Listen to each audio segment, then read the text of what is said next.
Σήμερα θα μιλήσουμε για την χερεκακία και την κακεντρέχεια, ούτως ώστε να διαγνώσουμε τα πάθη μας και παρατηρώντας τον εαυτό μας να τα θεραπεύσουμε καλύτερα.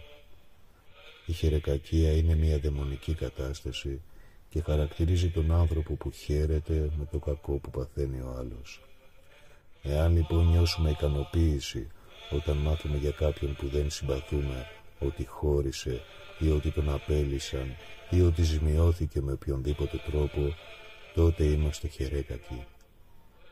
Δυστυχώς και για την αρρώστια κάποιου συνανθρώπου ακούγεται συχνά η φράση «καλά να πάθει με αυτά που έκανε, τώρα ξεπληρώνει αμαρτίες» ή «τον τιμώρησε ο Θεός».